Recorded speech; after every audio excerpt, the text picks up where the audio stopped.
परिवर्तन ही प्रकृति का नियम है, ये हम सभी जानते हैं। मुझे नहीं लगता कि इस पूरे ब्रह्मांड में हम अकेले हैं। मुझे ऐसा लगता है कि बस हम वहाँ तक पहुँच नहीं पा रहे हैं।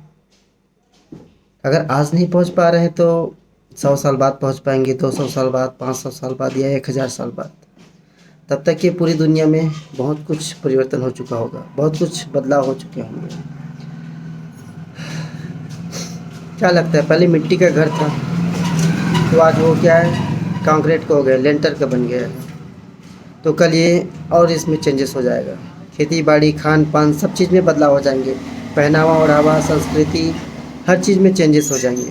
तो आपको क्या लगता है इंसानों में नहीं होगा? इंसानों में भी बदलाव हो जाएंगे। जो इंसान की उम्र आज एवरेज उम्र है 60 से 70, 70 से 60 साल है इंसानों की एवरेज, वो भी चेंज होकर आगे चल के फिर वो हो सके इंसान जल्दी मरने लगेंगे 30 साल 40 साल में, या फिर इंसानों की उम्र और ज़्यादा बढ़ जाएगा 150 साल 200 साल या फिर 500 साल, कुछ भी हो सकता है। क्योंकि प्रकृति ही ईश्वर है और परिवर्तन ही दुनिया की रीत है। मेरा यह मानना है कि पूरे ब्रह्मांड को एक एनर्जी है जो चला रहा है। मुझे नहीं पता है कौन सी एनर्जी है, कौन सी ताकत है। जैसे कि अगर हमें अगर अपने शरीर को चलाना है तो हमें खाना चाहिए, भोजन चाहिए। बिना भोजन के हम अपने शरीर को नहीं चला सकते। हमारे सोचने समझने की क्षमता, हमारे चलने फिरने की जो ताकत है वो बिना भोजन के संभव नहीं है।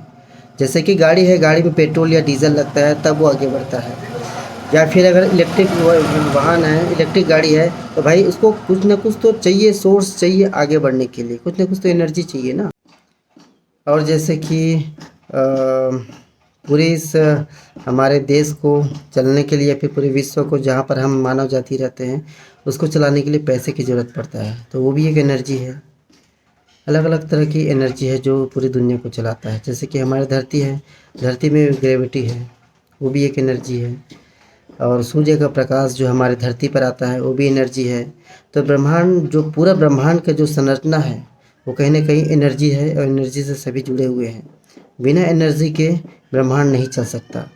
अगर गतिशील ना हो तो कुछ भी संभव नहीं है। पूरी दुनिया गतिशील है तभी संभव है, क्योंकि परिवर्तन ही दुनिया की रीत है।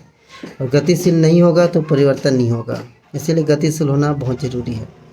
जैसे कि अगर हम अपने पृथ्वी जो है, आपको पता है गोल है, हम सबको पता है।